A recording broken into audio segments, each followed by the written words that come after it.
Welcome back to the Impact Storytelling Podcast. I'm your host Sabine Probst, and today I'm delighted to be joined by Dr. Maximilian Wagner, an ecologist and evolutionary biologist. Dr. Wagner recently completed his joint PhD degree at the University of Graz and the University of Antwerp, and is currently working as a postdoctoral researcher at the Faculty of Civil Engineering at the University of Rijeka. His research focuses mostly on the evolution and ecology of intertidal organisms, particularly those inhabiting Mediterranean gravel beaches. During his PhD, he sought to uncover the genomic and ecological drivers that influence the diversification of the cryptobenthic clingfish genus Gouania.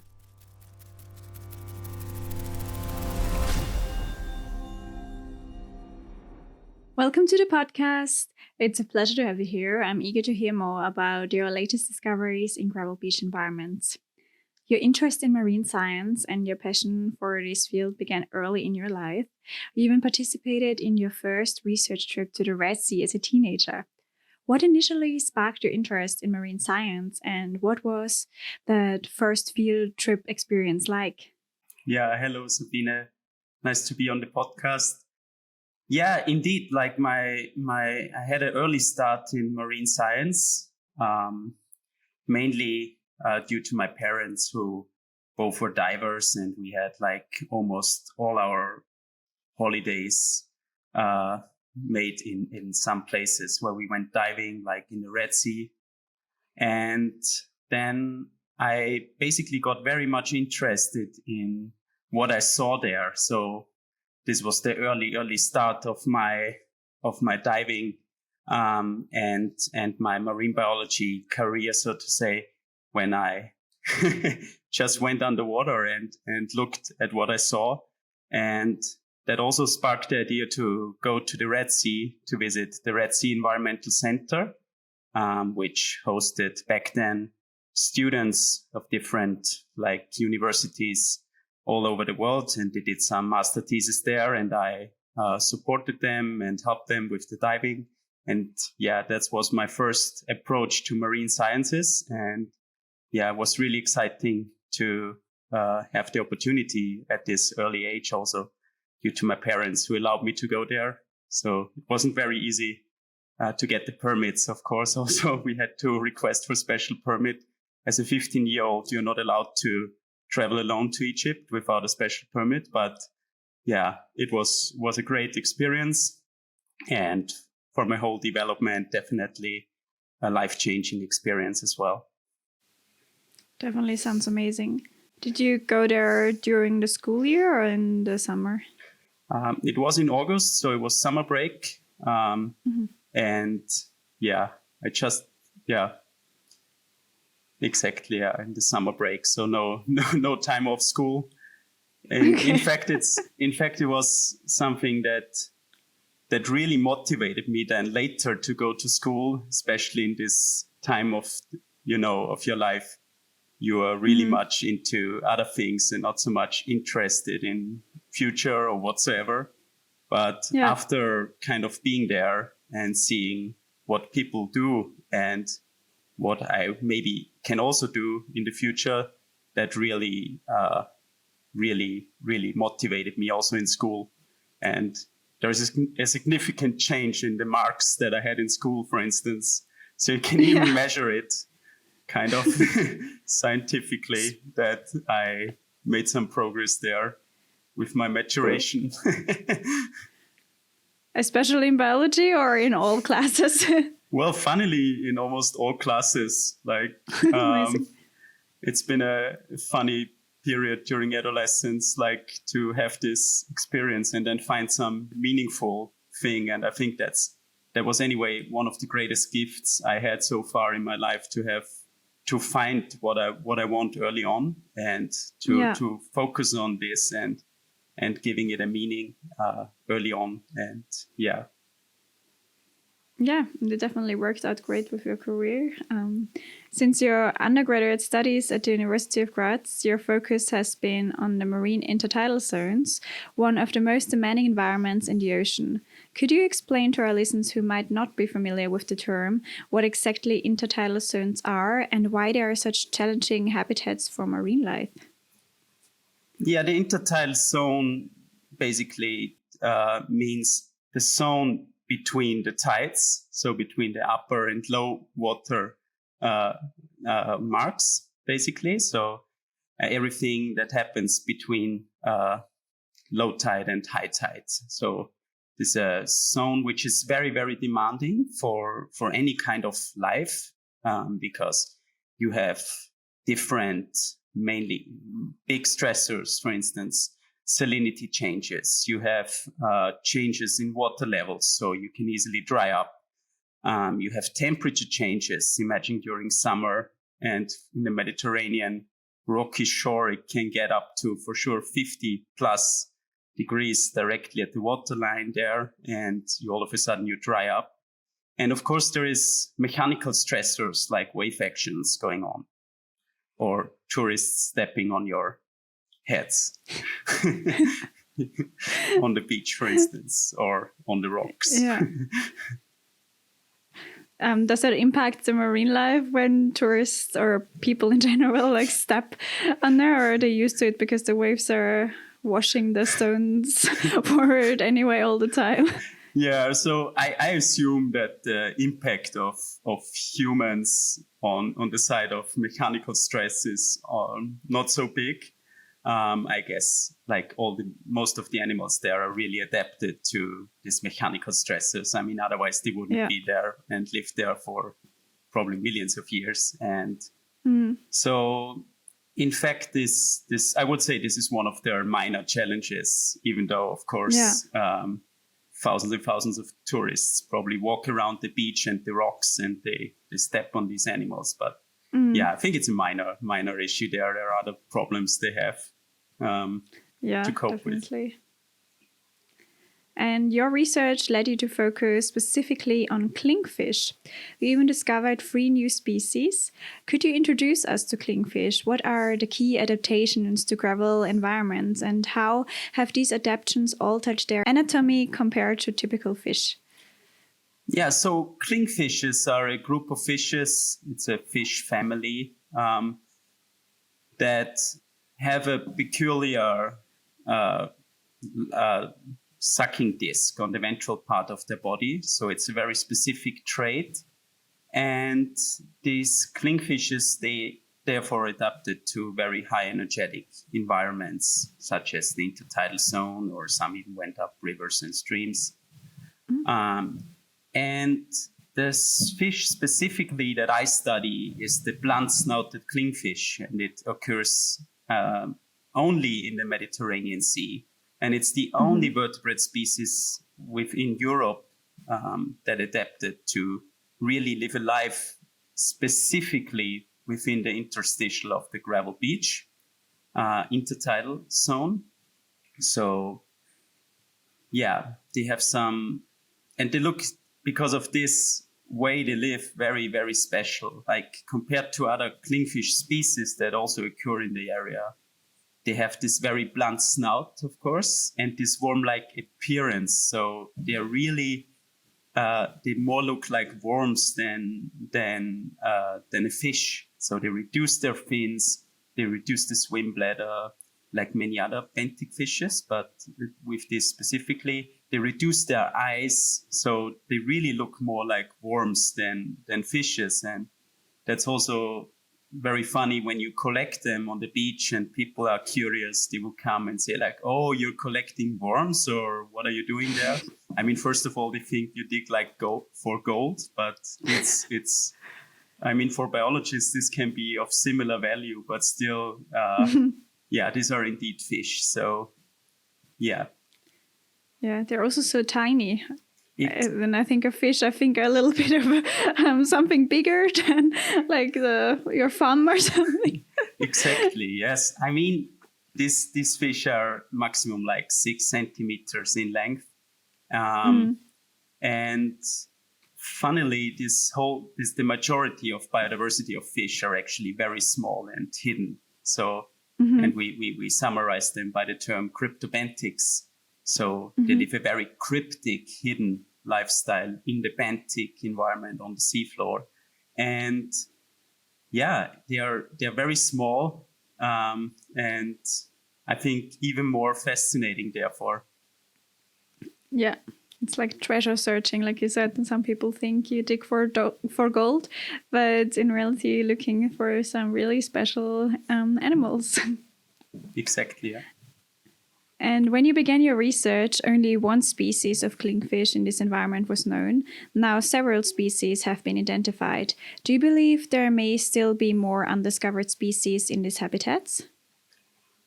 Well, in terms of the clingfish that's specifically adapted to these gravel beaches, this blunt-snouted clingfish, I can imagine that maybe if we look more into areas in the Mediterranean Sea, which we have not yet explored, like especially the northern African coastline, and we could maybe take a closer look, we might find even more cryptic or hidden species there.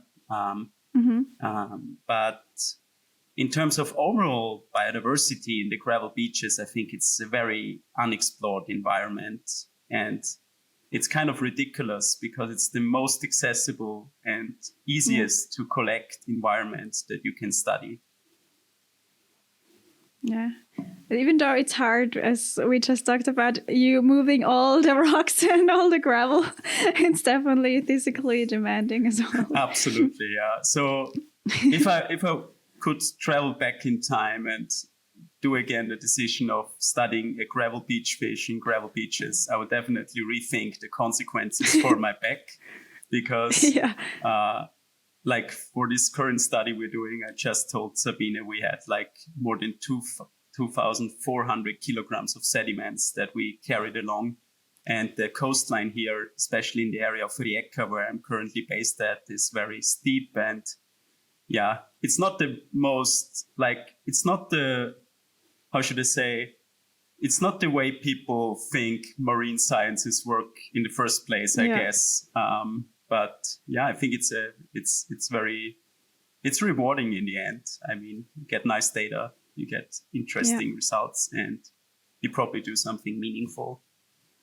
Yeah, for sure. We have a video later that we filmed together like 2 years ago that we can show them how you did your research during your, I think from your bachelor's to your PhD, you used these buckets, right?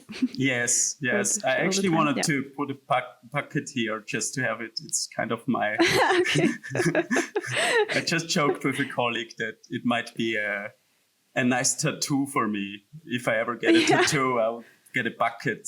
A bucket with a couple holes. Yes, the bucket is like really became the tool to collect the fish and everything that lives in the gravel beaches. It's very efficient, like an iron bucket, and you pull it through the sediment is something, turns out to be a very, very, very good sampling method.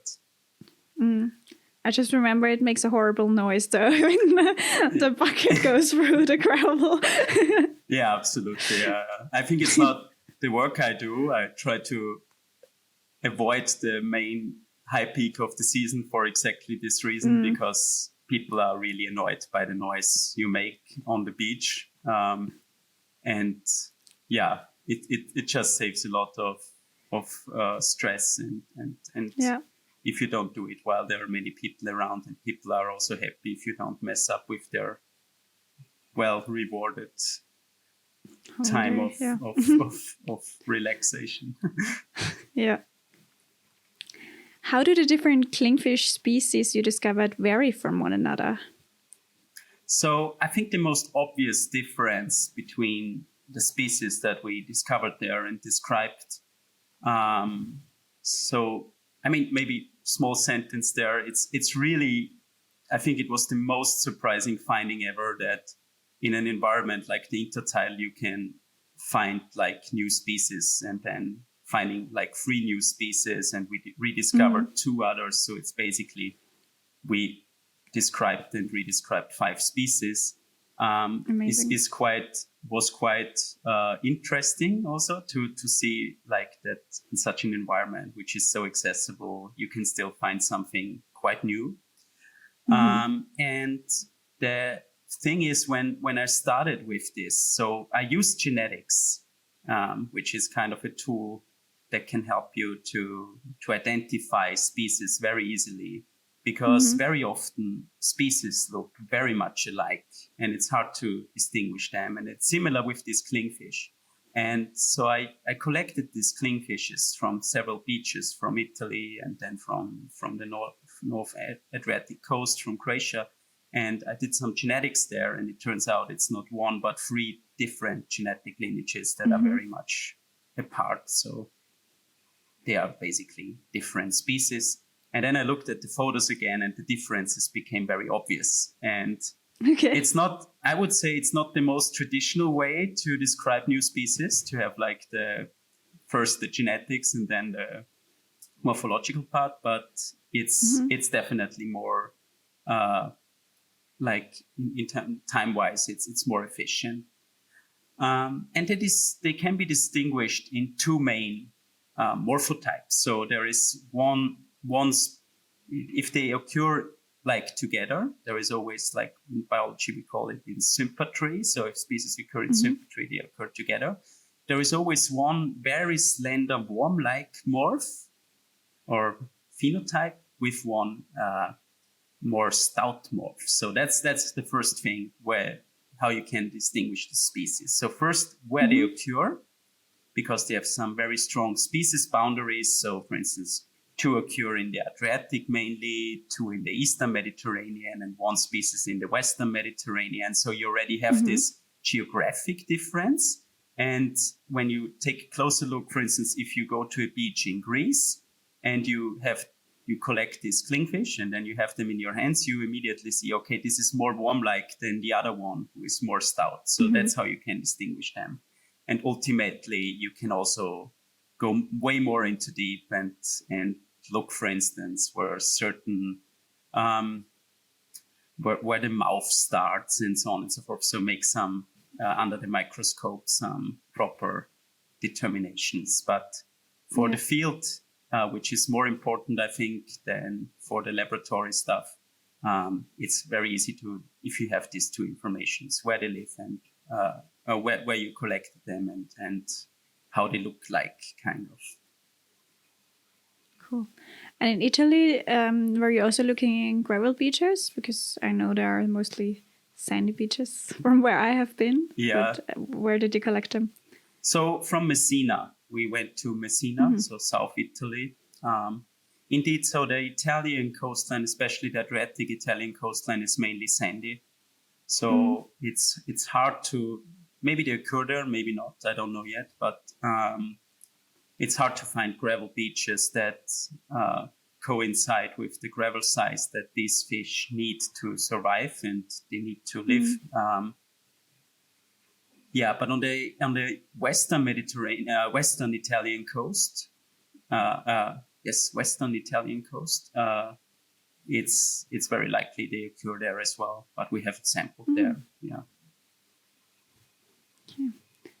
Your research incorporates multiple disciplines, as you already said, including ecology, evolution, and genetics. What have been some of your most significant findings regarding this fish? Yeah, so I would say the most significant finding so far has not been done by me, but by colleagues from Spain. And it's also very exciting because it's a cool case of how, if you make your data open, that and other people can use it, they will find very cool stuff. And it's a genetic result that these fish apparently don't have immune globulin genes, so their immune system works completely different to what other vertebrates have, like humans and stuff. So their immune response seems to be very different, and that might have some major implications also for medical research, for instance. So I would say this is for sure one very exciting finding in terms of basic research. So for me, the most exciting finding, as I said before, was for sure to find anyway new species in this very unassuming environment. And I mean, the Mediterranean and especially the Adriatic Sea has been studied for more than a century in depth. So it's one of the best studied seas in the world and finding new species there was definitely a big thing for me. And the last thing is that the more we understand these fish now, the more complex it gets, and it seems like this fish might also play an important ecological role. And that's what we are currently trying to find out, if that might be true, as they are the only predators that occur in these gravel beach environments. I mean, not the only gravel beach predator, but there are others, but they are purely there. So it could be maybe some good bioindicator for beach quality, especially in terms of beach management that's going on. Can you tell us a little bit more about that? And what does it exactly indicate, and what other things are living there? Because if you say they're a predator, that means there are probably a lot of other things living there. What are examples that you can tell us about there? Yeah, so indeed there is like a biodiversity that's must not be underestimated in terms of you have mainly small crustaceans, snails. You have different types of worms. Not really like attractive in the first view. Like I think people are more or less, if they would know what's in the beach and also in the sand, they wouldn't like be very happy sometimes. But of course, this all has its purpose, because beaches are the end source for, like for instance, seagrass leaves and everything that goes there. So it needs to be decomposed, and so there is a whole community that lives in these gravel beach environments. And we know from some previous research that these clingfish, they feed on particularly a variety of these animals. So this is why we came to the idea, maybe because we found these clingfish in some beaches, but not in all of them. And very often in those beaches we haven't found them. These are artificial beaches that use specific sediment types. And we hypothesized maybe if the fish occurs, then there's also this whole community that they feed on. And yeah, that's currently what we try to find out, how all this is connected and how this whole gravel ecosystem functions, basically, in terms of how it's regulated. Because we often think of, in marine environments, there are these very typical examples of, partly also like how ecosystems are regulated top down or bottom up. Very famous example with sharks, who might play an important role in some places there. So we often joke about, so this is the shark of the gravel beach, you know. Very unassuming, but still like, still as fierce, especially if you see their teeth, which can be very brutal. Maybe I can send a picture there. Definitely. We'll put it on. You can put it in the podcast. It's really crazy how really frightening, I guess, for a small copepod to look into the mouth of a sitting and waiting predator like the blunt-snouted clingfish. Yeah. And you mentioned artificial beaches. What is the research that has to be done in order to create artificial beaches and not harm the environment around, especially sessile animals that can't live? I guess if you use too small sediment, then that's not so great for the environment around and the animals. Yeah, so the whole thing with so artificial beaches have been studied quite well in Croatia, funnily. And the problem overall is that there is not yet a real implementation of a proper management strategy, how to use it. Because as you said, most of these sediments that are used to nourish beaches, So we call them beach nourishments when you use artificial sediments to fill up beaches or create new beach areas. And if the wrong sediment types are used, and most of them come from terrestrial origin, then you definitely have lots of erosion going on. And erosion means sooner or later this gravel becomes sand, and then it's distributed for all these adjacent environments, so in neighboring environments close to the beach. So, and that will definitely harm the sessile animals that live there in close near shore ecosystems, like some corallichan, which is a protected habitat, or maybe even seagrass. And the second part is if you use these terrestrial sediments, when you apply them on the beach, you have the first wave, because you imagine everyone who had an aquarium in their life knows what a mess it can be to start an aquarium, because it will take maybe 2-3 weeks until this sand, is washed enough, and then you don't have a murky water anymore. And it's similar in these beach environments. If they are nourished with the wrong types of, or I wouldn't say wrong, but with some specific types of sediments, which might not be very good for these sessile animals, and in general also, because I don't know if I should go deeper now there. Sure.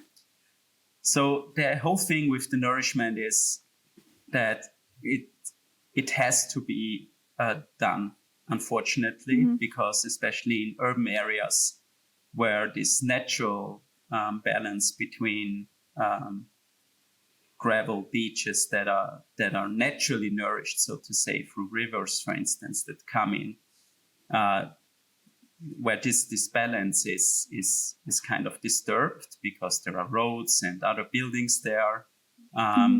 Then it starts that the beach starts to shift, sediments shift around, and then sooner or later the beach will erode or vanish in the worst case. So, and then it has to be nourished, because beaches have a very important role to protect the coastline.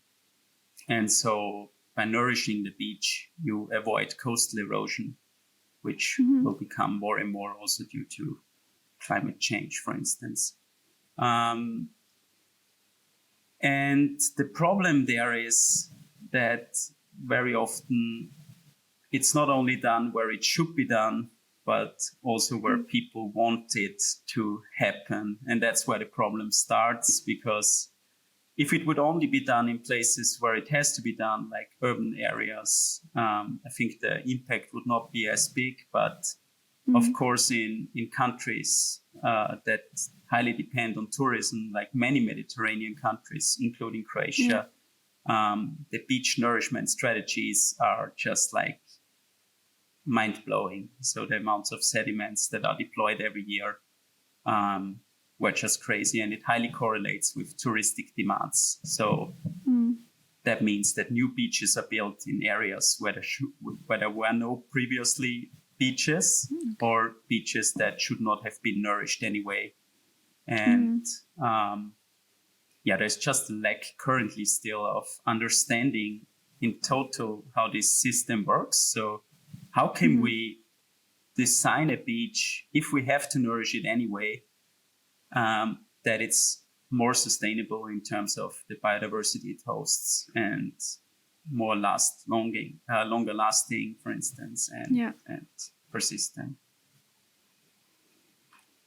So basically it needs a plan, and then also to be enforced that it can only be done the right way and no other way. And if you do it in a wrong way, that you will then get fined or something happens. Because otherwise, I guess if nothing is going to happen if you do it wrong, then you just take the cheapest materials and put it there, and then you have to put it maybe more often, but probably money is always an important factor. I totally agree. I mean, there has been a recent study by colleagues from Zagreb that clearly showed that this So we talk about two main gravel types that are distributed here in Croatia. This one is from the Drava River, so it's river sediments, and it's very persistent because it's some rock types that are very persistent.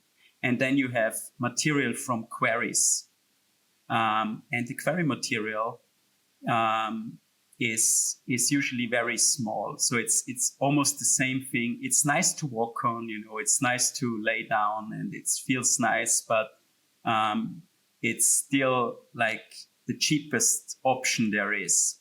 The problem with this quarry material is it's not stable compared to the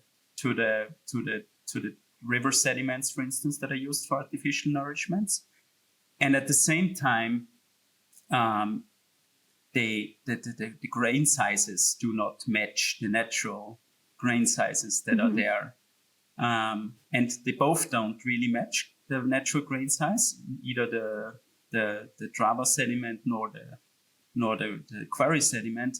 But the Drava sediment has a little bit more larger grain sizes that hosts a more interstitial fauna, like the fish, for instance. We find this fish in the Drava sediments, but never in these quarry sediments. I've never found them there, monitoring several beaches around here in Rijeka throughout the whole year. And at the same time, this quarry material erodes very quickly. And as you said, it has to be replenished every year and supplemented every year. And that just creates a very unstable environment. And we all know that unstable environments are very harmful for marine life in general. Yeah. Yeah. Let's go back to your research, as we can't really do anything about the nourishment of the beaches at the moment.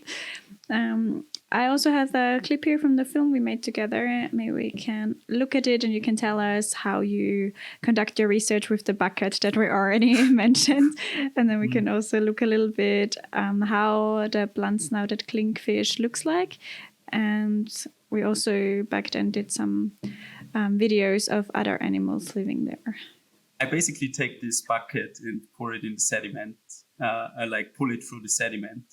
And then I used a simple beach towel to put the stones on. And in the best case, we find some nice clingfish there.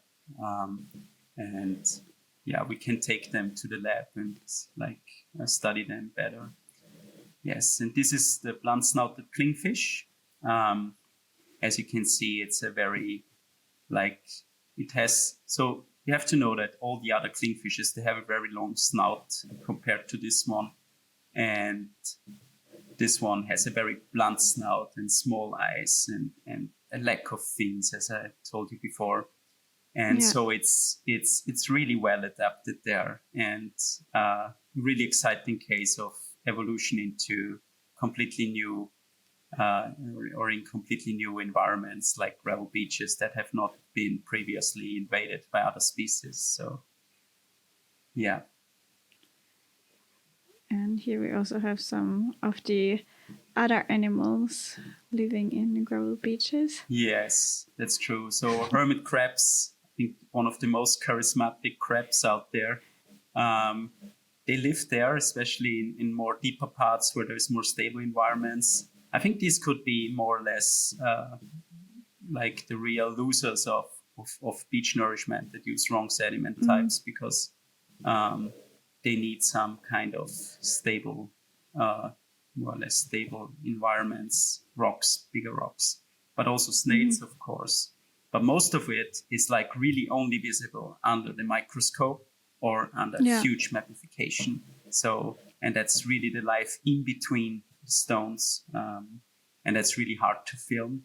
And that's probably also the reason why this whole system has been unobserved for such a long time, because it's just very hard to study, despite being, even though I said before, it's easy to study, but it's, well, you said, right, you need to lift lots of stones. It's also...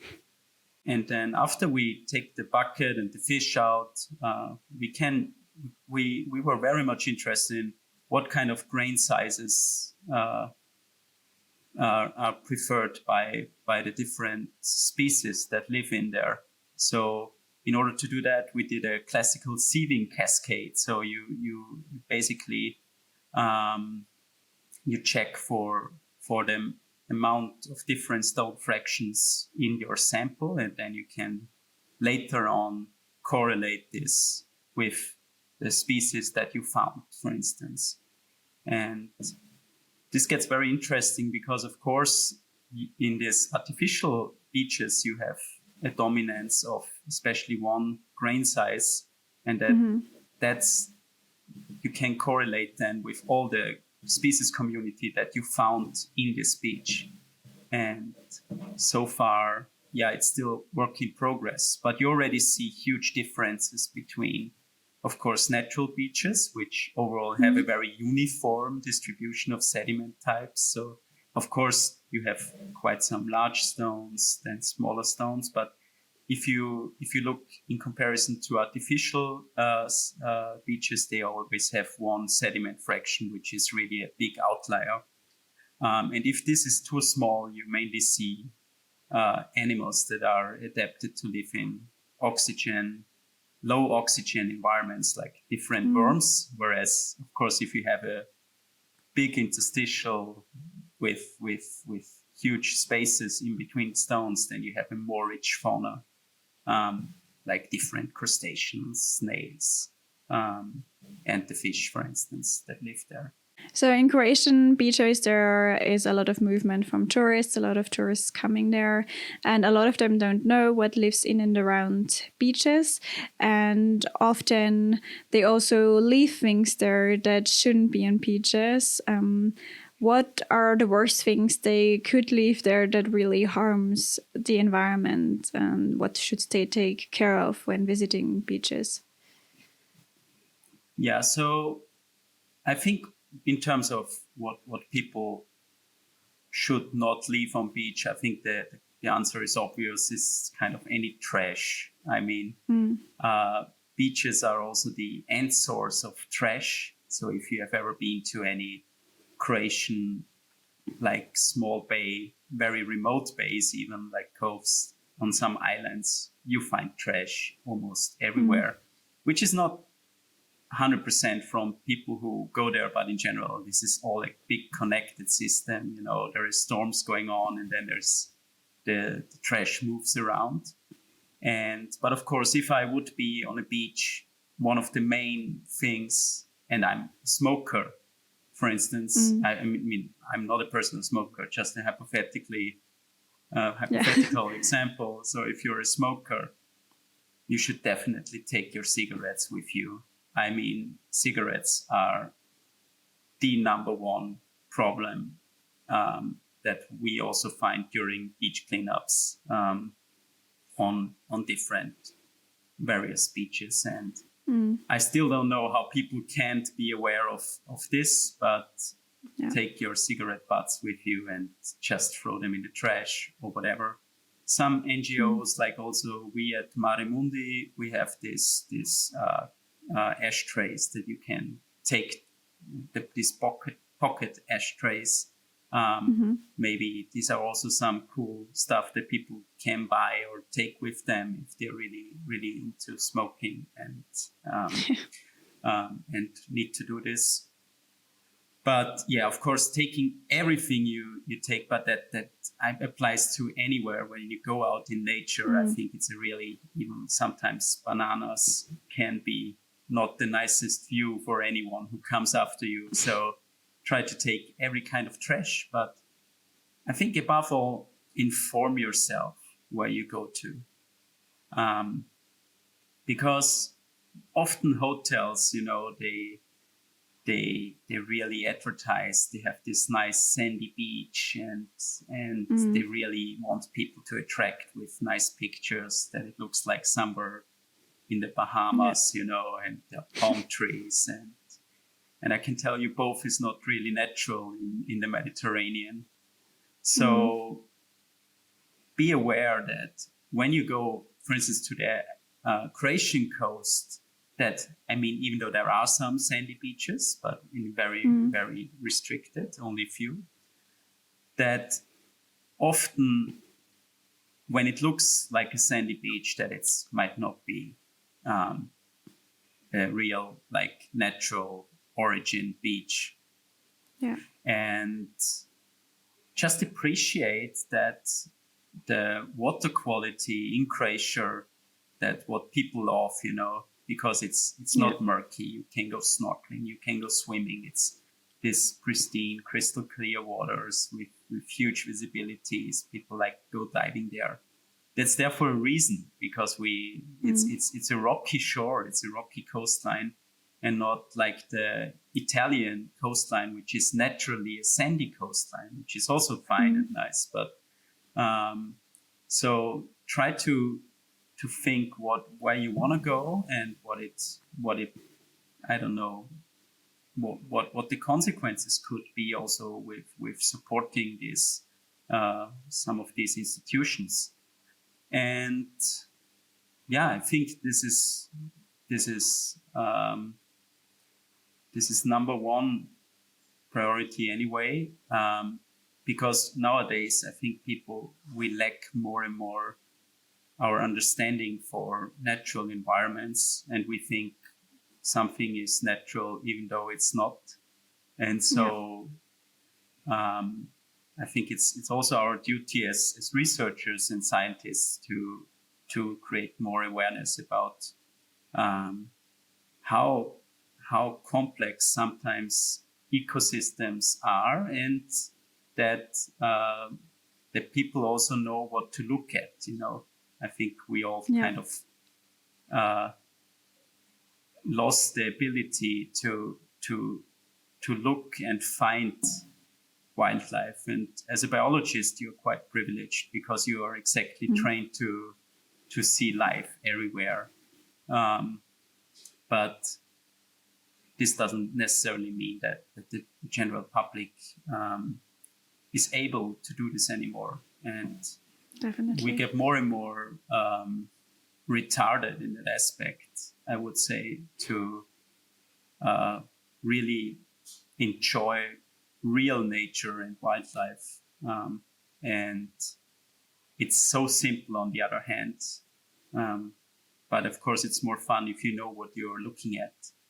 And it kind of brings me back to my childhood and how I started. It's really nice. Yeah. Because like my parents, they would, after every dive, or even when we went snorkeling, when we were not allowed to dive, so I started diving around the age of 10.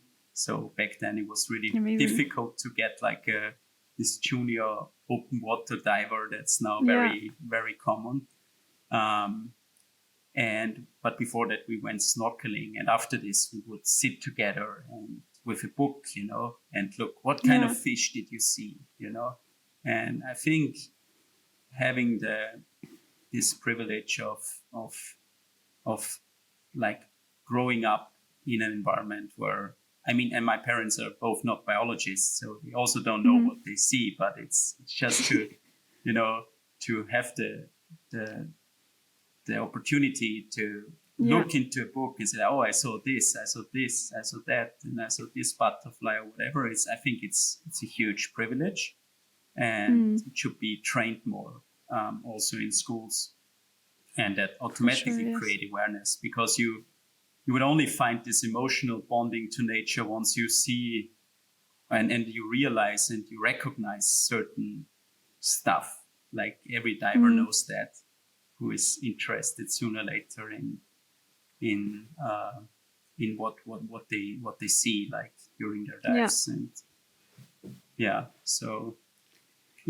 But it's kind of what our organizations do. Like Sin Blue communicates to people what we can find and see in the ocean, and also Marimundi, where you are part of. Maybe you can also tell us a little bit about Marimundi. Yeah, so Marimundi is an NGO founded by Robert Hofrichter from Salzburg, a marine biologist. And we celebrated 2 days ago our 15th year anniversary. So amazing. Quite nice.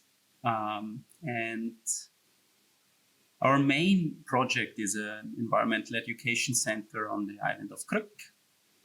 And we host their school, marine biology classes for high school kids mainly. Mm-hmm. And other than that, we are also involved in now, since we slowly get more established and also financially well supported by donations and other NGOs that support us, more into implementing more local conservation and education projects. So that's the main goal for the upcoming years. And I totally agree. I mean, showing and education is number one key for getting people involved in conservation actions, and also making choices consciously, like thinking, okay, if I go to Croatia, what can I expect, or whatever, I mean, basically everywhere you go in the world, having some kind of, awareness of what the environment looks like can help you a lot. And in the end, it's also a big, it's more fun, It's fun to go out and know what kind of birds you see, what kind of plants you see. And that's, Yeah, it's fun, and it's also safer for you and for the environment and for the animals. Because if you feel like you need to touch everything and it's poisonous, then it might harm you and the animal. So I think it's, very interesting to just learn about all the different things, but also on the other hand, safer to do so. And I mean, when the environment is healthy, that's also better for us. Yeah, exactly. Yeah. Finally, if someone is interested in pursuing a career in marine biology or simply exploring beach ecosystems more closely, what advice would you give them? So for people who would like to just learn more about these intertidal environments, I think it's very easy and very accessible. So next time you go on holidays, just go out, go to the tidal ponds somewhere, turn some stones. Be careful to put them back where they were. Usually they're for a reason, and they should be not put upside down too much if they lay there for a while. But I mean, just go out and explore. It was also my first experience in marine biology, was crawling around in tidal pools, and I found there anemones, crustaceans, fishes, algae, and you're like, oh my God, what is this? I was really impressed when I first saw this intertidal, especially rocky shorelines. But you can also go to sandy beaches and look at the mussels you find, for instance, and maybe don't take all of them, but we take some. And then there are lots of online platforms to determine mussels. So always be careful not to take snails, because they usually host some very charismatic, as we've seen before, hermit crabs. And that's when people usually come home and they unpack their stuff that they collected, and then they realize, oh, it smells, so that's not too good. But on a really sandy beach, I think this could be a very easy opportunity to go around. If you're in rocky shores, take a snorkel, go in, just stay in the very shallow, turn stones, and you'll find a rich, crazy world that you've never seen before. And to the second part, if you want to pursue a career in marine biology, I think it's a very... So there are various paths that you can take. There are more or less direct paths, like going to a specific study, program, for instance, in marine biology, pursue maybe do a general bachelor before that to have the base and all this, then a master's in marine biology. And that's totally fine, and will lead you definitely and bring you to a network that will which you can build up, do a master thesis, do maybe a PhD, whatsoever, and so forth. And if you're like me, growing up in a university that's not specialized in marine biology, it gets more tricky, but it's not getting impossible. I think the advantage the advice that I could give to everyone, what I've learned from my experience, is to stay method-wise very wide. So not to focus, I want to do this and that. And I think that also nicely reflects in the research I'm doing. And I'm currently doing, like I'm sitting here in the rooms of the Faculty of Civil Engineering in Rijeka. So I'm the only biologist in the building, of course. There are only engineers. But still, we can learn so much from each other and simply stay connected and open to different methods. And like for my research, I apply genetics, I apply standard ecological, classical taxonomy, like describing species, but also, geological methods that I've never heard of before. But altogether, this really allows you to study more systems. You know what I mean? It's not so much to focus like on one species or on one group, even though I kind of do this, but I've always tried to look at it from very different angles. And I mean, I remember in the first day at university, we had a questionnaire going around, why you study biology? And I think 70% wrote, I want to become a marine biologist. Really? and the professor out there stood out there and said quite cynically, okay, if you want to become a marine biologist, you are wrong here. And I kind of had to smile because I also wanted to do this. And but in a way, he was right. I mean, if people really want to study like whales, behavior of whales or sharks, you need to target some specific study programs or universities or research groups that do this. But other than that, if you are very broad in your methodology, and that doesn't mean necessarily only because you didn't do your bachelor thesis or your master thesis not in a marine related topic that you cannot become a marine biologist in any ways. It's more the methods that you learn there will path you towards your goal. And altogether, I mean, sustaining in academia is also not really easy in the end, you know, and you need kind of course, you need a little bit of luck. You need to have lots of ambition, but if you have everything in one place, you can at least try to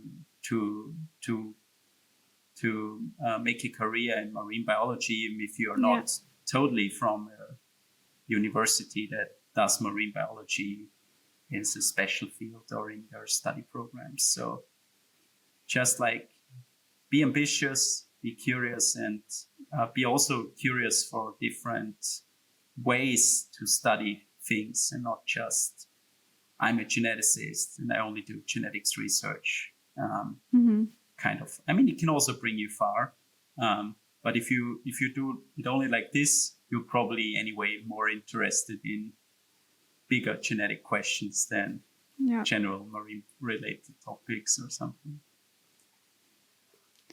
Well, thank you so much, Max. It was great to talk with you and very interesting. And also thank you for the great advice at the end. I hope to talk with you soon again. And thank you. Thank you, Sabine. Bye.